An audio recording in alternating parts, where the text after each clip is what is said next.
What is good, y'all? Welcome back to the Hero Report. Welcome back to a random video. We are here to recap game 1 of the NBA Finals between the Miami Heat and the Denver Nuggets, and go over previewing game 2. Now, we got a lot to discuss, so make sure y'all stick around till the end of the video.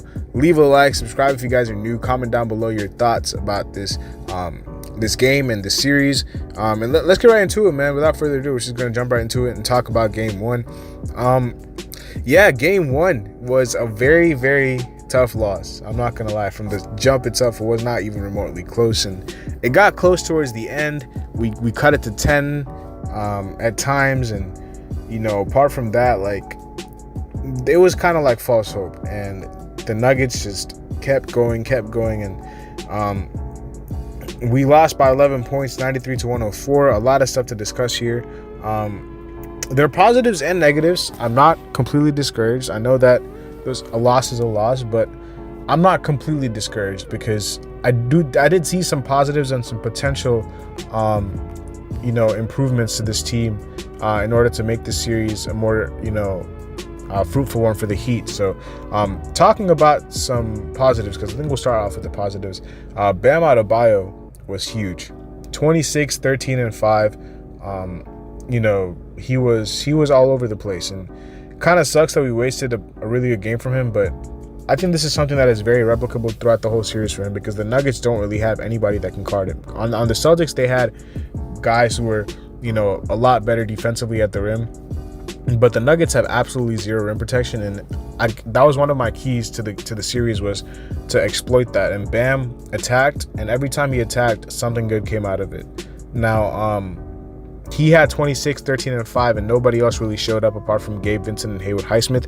Haywood Highsmith is another positive we got to talk about, man. I thought his play was extremely phenomenal last night, and this is something going forward. I think Spoelstra found something, putting Haywood Highsmith on Jokic and having Bam roam around, kind of, helping off of the corner, whether it's Aaron Gordon or Jeff Green whenever he was in the game. And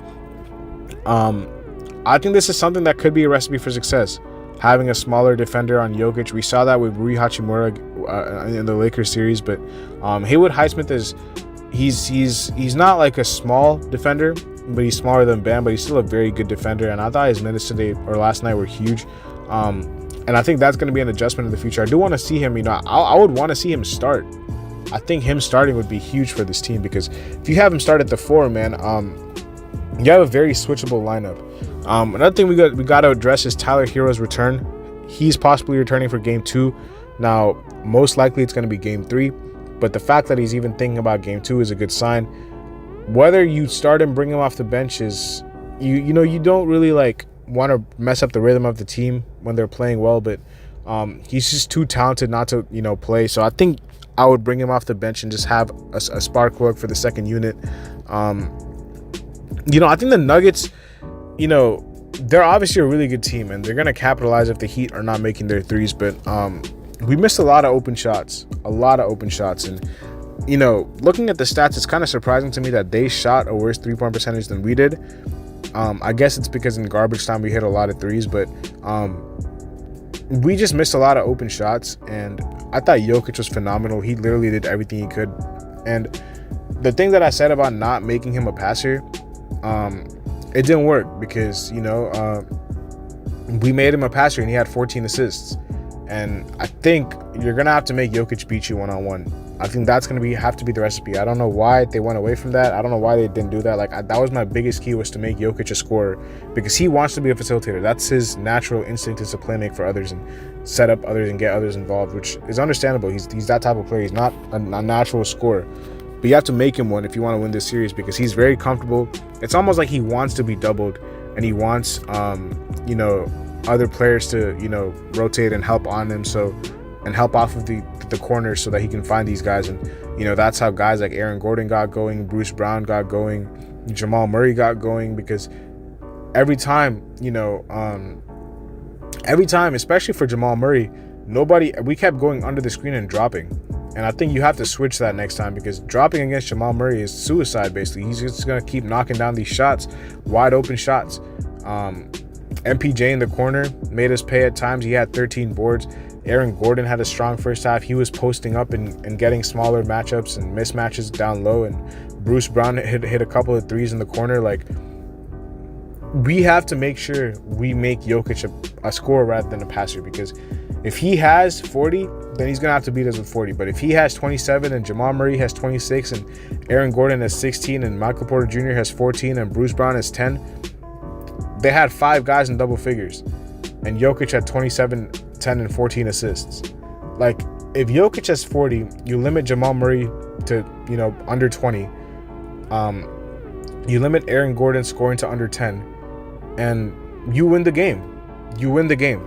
But since the others got involved as well, Aaron Gordon and Jamal Murray particularly, we lost the game, and we didn't have that.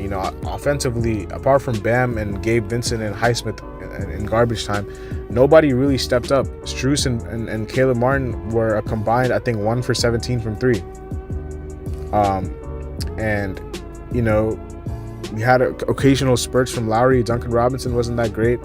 Zeller minutes were terrible. I just don't understand why he keeps sticking with Zeller. It was not a good look for Zeller at all. I just think Love should play the backups 5, and if not, just go small, and just have Caleb Martin, Kyle Lowry, and Duncan Robinson come off the bench, and Tyler Hero whenever he's back, and have Haywood Highsmith start. I think that should be the rotation. Highsmith should be the starting four for this series, because he has done the best on Jokic.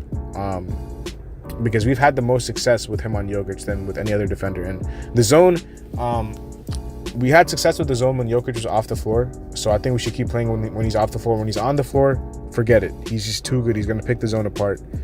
Again, have to make him a scorer. I keep emphasizing that for a reason. Last but not least, man, we can say everything that we have to. And I left this at the end because this is the biggest key. Jimmy Butler has to be better. It's very simple. 13 points, 14 shots. Like, he just has to be better. Your best player has to show up, and we, put ourselves in a position where we were able to cut it to 10 with him not having a good game, but that's when we need him to take over. And I don't know if it's his ankle. I don't know what's going on. There's no excuse. He even said there's no excuses. The coaching staff is not giving him any excuses. So the fan base shouldn't give him any excuses either. I don't care if you have a bum ankle or not. We're not Jason Tatum. We're not the Boston Celtics where we make excuses.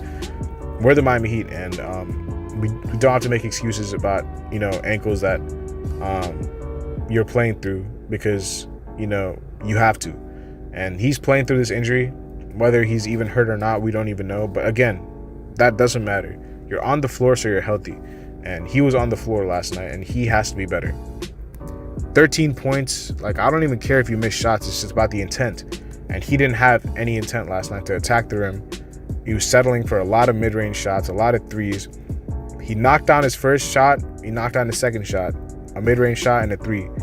After that, he didn't even look at the rim. He kept passing up shots to get others involved. And I understand you want to get your teammates confidence, but you have to attack the rim. When threes are not falling, the definition of insanity is doing the same thing over and over again.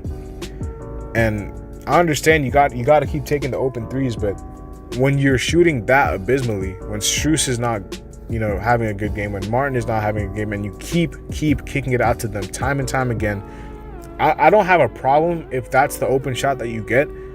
But when you have open shots at the rim and you pass them up for threes, with shooters who aren't shooting the ball well, you're turning down for sure a 2, a for sure layup, a for sure dunk, for sure getting fouled, for a possible and probably like not that high of a chance 3-point attempt from someone who's cold. So that's what he has to do better at. He has to attack the rim. He has to make sure he drives. Jimmy Butler has to drive. Aaron Gordon he's a good defender. He's a good defender. You got to give him credit. But that last night was on Jimmy. Because if Jimmy just showed any aggressiveness and intent to get to the rim and attack the basket, we probably would have won that game. So he has to be better. And that's basically what I'm going to leave it at, because he's the biggest key. Now, obviously, we could talk about stopping this and that and making sure that Jokic doesn't get 14 assists and making sure that our shooters don't miss shots. But that's all controllable, and that all can be, adjusted through schemes and all. But Jimmy Butler has to be more aggressive. and he just has to be better. Plain and simple. It's very simple. But that's where we're gonna wrap it up, and make sure y'all drop a like, subscribe, comment down below. I'll see y'all later as always for game 2.